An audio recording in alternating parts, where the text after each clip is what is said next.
তৃণমূল বিজেপির দ্বন্দ্বে আবারও উত্তপ্ত হুগলির খানাকুল। বিজেপি পঞ্চায়েত প্রধানদের মারধর করার অভিযোগ তৃণমূল ব্লক সভাপতির বিরুদ্ধে। মারধর করা হয় মহিলা প্রধানকেও। শুক্রবার এমনই ঘটনায় উত্তপ্ত হয়ে ওঠে খানাকুল ১ নম্বর ব্লক অফিস চত্বর এলাকা। ঘটনাস্থলে পুলিশ।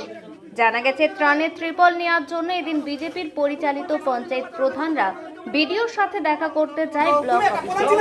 অভিযোগ, সেখানেই খানাকুল ১ নম্বর ব্লক তৃণমূল কংগ্রেস সভাপতি দীপের মাইতি ও তার দলবল তাদের ওপর চড়াও হয় বলে অভিযোগ। তাদের মারধর করে বলে অভিযোগ। মারধর করা হয় মহিলা প্রধানকেও, এমনকি তাদের জুতো দিয়েও মারধর করা হয় বলে অভিযোগ। ঘটনার জেরে শুরু হয় তৃণমূল বিজেপির দ্বন্দ্ব। উত্তপ্ত হয়ে ওঠে এলাকা। খবর পেয়ে ঘটনাস্থলে পৌঁছায় খানাকুল থানার বিশাল পুলিশ বাহিনী। পুলিশ গিয়ে পরিস্থিতি নিয়ন্ত্রণে আনে। ঘটনায় খানাকুলের বিজেপি বিধায়কের অভিযোগ, প্রশাসনিক জায়গায় কেন তৃণমূল নেতারা কেনই বা তারা সেখানে এই ধরনের ঘটনা ঘটাবে। পাশাপাশি তিনি ব্লক সভাপতির গ্রেফতারের দাবি করেন। ঘটনায় তৃণমূল ব্লক সভাপতির কোনো প্রতিক্রিয়া পাওয়া না গেলে এ বিষয়ে খানাকুল ১ নম্বর পঞ্চায়েত সমিতির সভাপতি মিন্টু পাল বিষয়টি খোঁজ খবর নিয়ে জানাবেন বলে জানান। অন্যদিকে ঘটনার জেরে থমথমে পড়ে এলাকা। নতুন করে যাতে কোনো উত্তেজনা ছড়িয়ে না পড়ে তার জন্য এলাকায় রয়েছে পুলিশ মোতায়েন। বলতে আসছিলাম আর ত্রিপলের বিষয় নিয়ে স্যারের সঙ্গে কথা বলে নিচে আসছিলাম। এখানে অনেক জনসাধারণ দাঁড়িয়েছিল, তো ওখানে দীপের মাইতি আর কে ছিল জানি না, ওই লোকটার নাম জানি না। তো ও আমাদেরকে দেখিয়ে দেয়, মহিলাগুলো আমাদেরকে যে ঘিরাও করার পর আমরা যেখানে ত্রিপল দেয় ওই স্যারের কাছে গিয়েছিলাম। ওই রুমেতে গিয়ে আমাদের ওপর মানে চড়াও হয় আর জুতো দিয়ে মারে, ঠিলাঠিলি করে। আমরা মহিলা, আমাদের কোনো সেফটি নেই। আর তো যেহেতু রেজিস্ট্রি খাতা দেখাতে চাইলাম, তখনই দীপের মাইতি আমাদের ওপর আক্রমণ করলো। আর কিছু বলার নেই। আমি রাম হনুমানের প্রধান পূজা সাঁতরা। অভিযোগ করছেন? হ্যাঁ, একদম করবো। আগে মেডিকেল করবো, তারপর স্যার। কোথায় করবেন? খানাকুল থানা। আপনার পরিচয়? রাম হনুমানের প্রধান পূজা সাঁতরা। রাম হনুমান।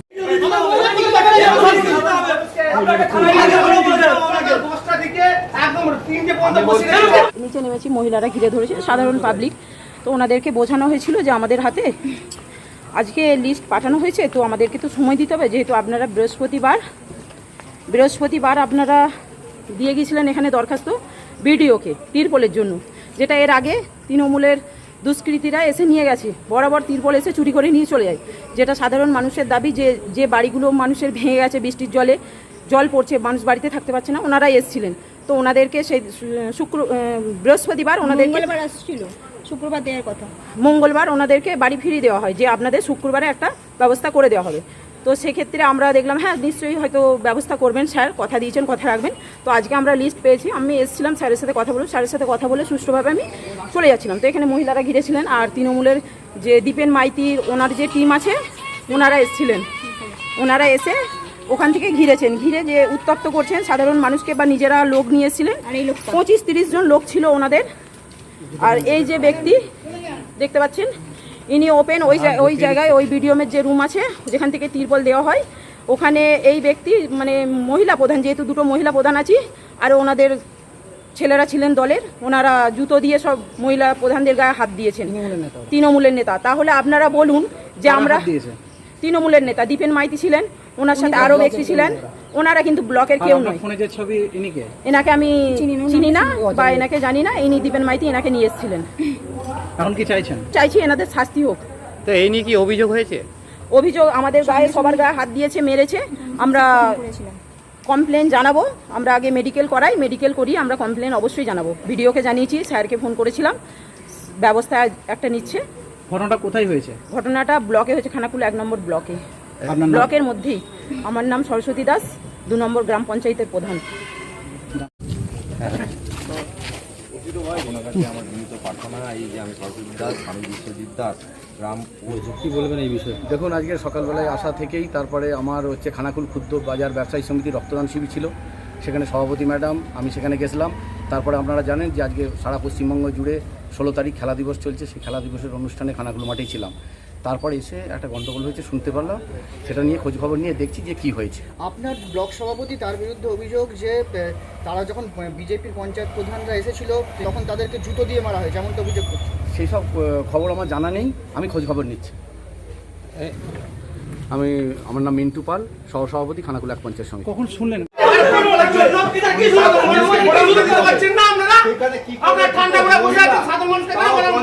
তাদের গায়ে হাত তুলতে পারে। কত বড় তৃণমূলের লিডার হয়ে গেছে, কি ভেবেছে এরা? প্রশাসন ঠুটো জগন্নাথ হয়ে বসে আছে, থাকবে না, এটা চলবে না। এক্ষুনি ওকে অ্যারেস্ট করতে হবে দীপেন মাইতিকে। এর আগেও আমরা পঞ্চায়েত সমিতিতে একটা দরখাস্ত দিয়ে গেছিলাম, আমাদের বিরোধী দলনেতা অখিল জানাকে মারধর করা ছিল, সেই সঙ্গে আমাদের আরেক মহিলা মেম্বার সোমাদিকে ওকে মারধর করা হয়েছিল। দীপেন মাইতির নেতৃত্বে ওদেরকে ফোন কেড়ে নেওয়া হয়েছিল। পঞ্চায়েত সমিতি তো এটা প্রশাসনিক জায়গা, তো প্রশাসনিক লোকেরা আসবে না, কারা আসবে এখানে? কেন নেতারা ভিড় করবে? কি চাইছেন এখন?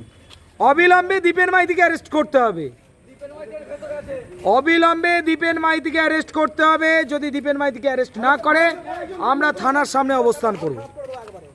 একদম পরিষ্কার কথা বলছি, অবিলম্বে দীপেন মাইতিকে অ্যারেস্ট করতে হবে। যদি অ্যারেস্ট না করা হয় আমরা থানার সামনে যাব, থানার সামনে গিয়ে অবস্থান করব। এখন আরামবাগেই রয়েছে প্রাণ আইভিএফ ফার্টিলিটি সেন্টার। নিঃসন্তান দম্পতিদের মুখে হাসি ফোটানোর বিশ্বস্ত প্রতিষ্ঠান প্রাণ আইভিএফ ফার্টিলিটি সেন্টার দক্ষিণবঙ্গের মধ্যে সর্ববৃহৎ এবং সর্বপ্রথম এআরটি গভর্নমেন্ট রেজিস্টার প্রাপ্ত আইভিএফ সেন্টার এখন আরামবাগেই। অল্প খরচে আইভিএফ পরিষেবা, বন্ধ্যাত্ব চিকিৎসার এক অভিনব অধ্যায়। প্রাণ আইভিএফ ফার্টিলিটি সেন্টার একেবারে অল্প খরচে পুরুষ ও মহিলার বন্ধ্যাত্ব পরীক্ষা, বন্ধ্যাত্ব চিকিৎসা সবকিছুই হয় আমাদের প্রতিষ্ঠানে। সুচিকিৎসার মাধ্যমে মা ও বাবা ডাক শুনতে পারবেন নিঃসন্তান দম্পতিরা। তাহলে আর দেরি কেন?